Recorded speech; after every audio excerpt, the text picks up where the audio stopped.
शेला घालून भगवा उपर्ण घालून माननीय राजन साळवी यांचा आज शिवसेना पक्षात छत्रपती शिवाजी महाराज की जय भवानी। आमदार किरणजी सांबन, मनीषा कायंदेजी, मीनाताई कांबळे, शीतलजी म्हात्रे, सर्व मान्यवर आणि खऱ्या अर्थानं कोकण म्हणजे शिवसेना आणि शिवसेना म्हणजे कोकण आणि हा बाळासाहेबांच्या विचारांचा धनुष्यबाण। आज बाळासाहेबांच्या विचारांचा धनुष्यबाण राजन साळवी साहेबांनी आपल्या हाती घेतलेला आहे। हा धनुष्यबाण उद्या पुन्हा कोकण मधील जिल्हा परिषद, पंचायत समिती, नगर पंचायतीमध्ये सुसाट धावणार आहे। बोला छत्रपती शिवाजी महाराज की। एकनाथ शिंदे साहब आगे बढ़ो, एकनाथ शिंदे साहब आगे बढ़ो।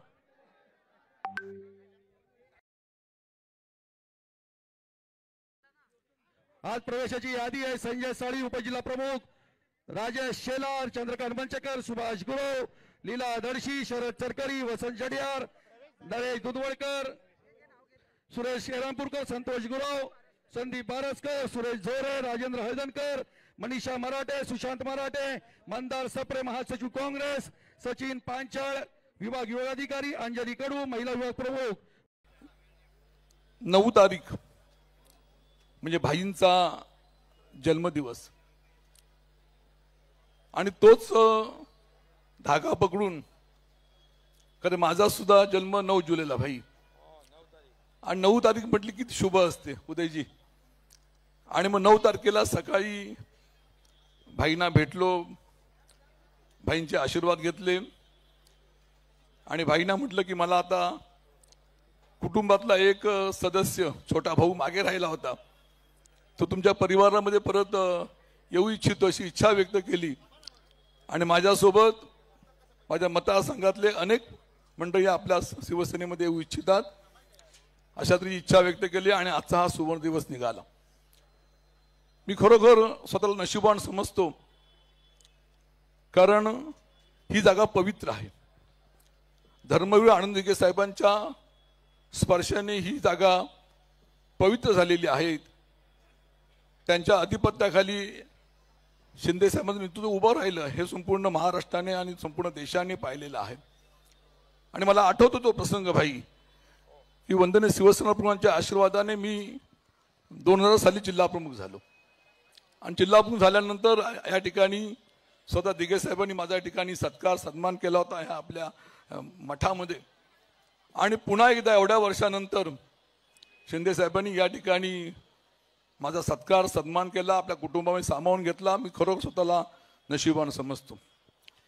आज या ठिकाणी माझ्या डोळ्यामध्ये दोन्ही डोळ्यामध्ये अश्रू आहेत। एका डोळ्यामध्ये भाई दुःखाश्रू आहेत का गेली 38 वर्ष शिवसेना प्रमुखांच्या आशीर्वादाने शिवसेनेचं काम करत असताना नगरसेवक, नगराध्यक्ष, शिवसेनेचा जिल्हा प्रमुख आणि त्यानंतर 2009, 2014, 2019 त्या कालावधीमध्ये मी आमदार होऊ शकलो, नंतर शिवसेना उपनेता झालो। ह्या संपूर्ण वाटचालीमध्ये सर्वसामान्य कुटुंबातला सदस्य एवढ्या मोठ्या पदावरती पोचला आणि तो पक्ष मला आज मागे टाकून सोडून मला आता नवीन प्रवाहामध्ये यावं लागतंय। त्यामुळे माझ्या डोळ्यामध्ये नक्कीच दुःखाश्रू आहेत आणि दुसऱ्या डोळ्यामध्ये आनंदाश्रू आहेत कारण कुटुंबातला सदस्य म्हणून भाईंनी माझ्यावरती प्रेम केलं।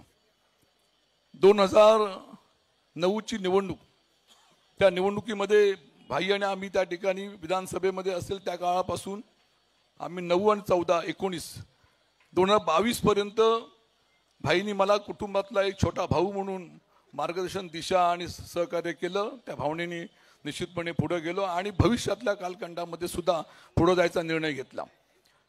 एक दुःख आहे नक्कीच, 2.5 वर्षापूर्वी भाई मुख्यमंत्री होत असताना भाईंसोबत जाऊ शकलो नाही। ती त्या वेळची ती परिस्थिती असेल, पण निश्चितपणे त्यानंतरच्या कालावधीमध्ये हा निर्णय घेतला आणि भाईने मला कुटुंबामध्ये सामावून घेतला. निश्चितपणे आनंदाचा क्षण माझा आहे. आणि मग 2006ला मी पोटनिवडणूक लढवली होती. त्या पोटनिवडणुकीमध्ये सुद्धा सामंतसाहेब मी पराभूत झालो होतो. पण 9, 14, 19 मध्ये निवडून आल्यानंतर 2024च्या निवडणुकीला मी सामोरं गेलो. 2024च्या निवडणुकीत सामोरं जाताना मला पराभवाला सामोरं जावं लागलं.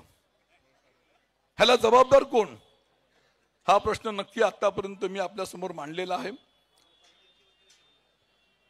आपल्याला आठवत असेल 2014 साली भाजप सेनेची युती सत्ता आली आणि त्या युतीमध्ये मला वाटलं होतं उदयजी की माझ्यासारखा एक निष्ठावंत सैनिक त्या ठिकाणी मंत्री होईल म्हणून. शिंदे साहेबांनी सुद्धा त्यावेळेला उद्धव साहेबांकडे माझी शिफारस केली होती. दुर्दैवाने होऊ शकलो नाही. पण शिवसेनेचे नेते, आता नाव घ्यावंच लागेल, विनायक राऊतनी त्यावेळेला दीपक केसरकरांना मंत्री केलं. राजन साळवी तिथंच राहिला. तो कालावधी गेला. 2024ची निवडणूक आली आणि मग त्यावेळेला सुद्धा वाटलं होतं की राजन साळवींना पुन्हा संधी मिळेल, कुठेतरी मंत्री होईल. माझे उदय सामंत शिवसेनेमध्ये आले आणि उदय सामंत मंत्री झाले. 2019ला मंत्री झाले. आणि मग 2024ला चला वाटलं होतं, मी साहेबा भाईंना म्हटलं की महाराष्ट्रामध्ये परिवर्तन झालेलं, त्यामुळे नक्की सत्ता महाविकास आघाडीची येणार आणि राजन साळवीचं चुकलेलं हुकलेलं सर्व मंत्रिपद पुन्हा मिळणार. पण नियतीच्या मनामध्ये वेगळं होतं का शिंदे साहेबांकडे सुद्धा दिघे साहेबांची आलेली दैवी शक्ती आहे असं म्हणावं लागेल. 24 तासातले जवळजवळ 20 तासाच्या वरती काम केलं जातं. ती एक वेगळी दैवी शक्ती आहे हे मला माहिती आहे. आणि म्हणून 2024 सालच्या निवडणुकीमध्ये सुद्धा आम्ही पराभूत झालो. पराभव आम्ही मान्य केला. परंतु 2006चा पराभव तो झाला. 2024चा पराभव हा माझ्या कुटुंबाला आणि माझ्या पदाधिकाऱ्यांच्या जिव्हारी लागला. निवडणुकीमध्ये हारजीत होत असते, परंतु त्यावेळेला त्या निवडणुकीच्या याच्यामध्ये शिवसेने ज्यांना आम्ही मोठं केलं, सिंधुदुर्ग जिल्ह्यामध्ये विनायक राऊतना आम्हा सर्व मंडळींनी मतदान करून एकदा दोनदा खासदार बनवलं. त्याच विनायक राऊतनी त्या निवडणुकीमध्ये त्यांच्या जिल्हा प्रमुखांनी विलास चाकीचे पदाधिकाऱ्यांनी त्यावेळेला आमच्या भैयाचं काम केलं. भैयाचं कबूल करेल, जाहीरपणे करणार नाही कसं कबूल ते आपण सांगा. आणि म्हणून अशा ह्या पराभवाचं नक्कीच जिव्हारी लागलेलं आहे. आणि म्हणून मग आम्ही शांत होतो. आणि म्हणून त्यानंतरच्या काळामध्ये आम्ही ठरवलं की पुन्हा एकदा एक आमचं वाट चुकलेला भाऊ कुटुंबाच्या बाहेर गेला होता. परत भाईंनी कुटुंबामध्ये मला घेतलं, छोट्या भावासारखं प्रेम केलं. आणि आज मी आपल्या सर्वांच्या उपस्थितीमध्ये भाई त्या ठिकाणी, म्हणजे आपण म्हटलं जातं दुधामध्ये साखर पडली की दूध मधुर होतं, तसं ह्या राजापूर लांजा विधानसभा मतदारसंघामध्ये जिल्ह्यामध्ये आज आम्ही सर्व मंडळींनी पुन्हा याच्यामध्ये आल्यामुळे दूध मधुर झालेलं आहे. तर भविष्यातल्या कालखंडामध्ये ह्या जिल्ह्यामध्ये 100% शिवसेनाच होणार हे या ठिकाणी सांगू इच्छितो. जाता आता एकच आपल्याला सांगू इच्छितो की आज आपण पाहिलं असेल गेले आठवडाभर राजन साळवींना विधान परिषद देणार, राजन साळवींना महामंडळ घेणार. हे मी बोलत नाही, हे मीडियाच्या माध्यमातून सांगितलं जातंय. पण भाईंना मी एवढंच नम्रपणे सांगेन की मला शिवसेना पक्षाच्या माध्यमातून आपल्या मार्गदर्शनाखाली आपल्या आश्वाने सर्व काही मिळालंय. मला काही नको, मी अत्यंत समाधानी आनंदी आहे.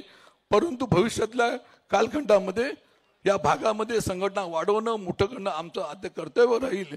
आणि म्हणून फक्त आणि फक्त एकच अपेक्षा की माझ्यासोबत आलेले राजापूर लांजा साखर मतदारसंघातले माझे सर्व मतदार, माझे शिवसैनिक, माझे पदाधिकारी, त्यांना योग्य ते सन्मान एकदो तो त्यांना अनुषंगाने जे का देता येईल ते द्यावं. आणि महत्वाचं म्हणजे उरले सुरलेला विकास. उदयजी, आपण पालकमंत्री आहात, आपण तिथले स्थानिक आमदार आहेत. मी या ठिकाणी तुमचा एक मोठा भाऊ मान्य केलेला आहे. अशा तऱ्हेने माझ्यापेक्षा माझ्या असलेल्या पदाधिकाऱ्यांनी सांभाळून नम्रपणे या ठिकाणी विनंती करतो. कारण आपण पाहिलं असेल आज जवळजवळ 650-700 लोक आज या ठिकाणी आलेले आहेत.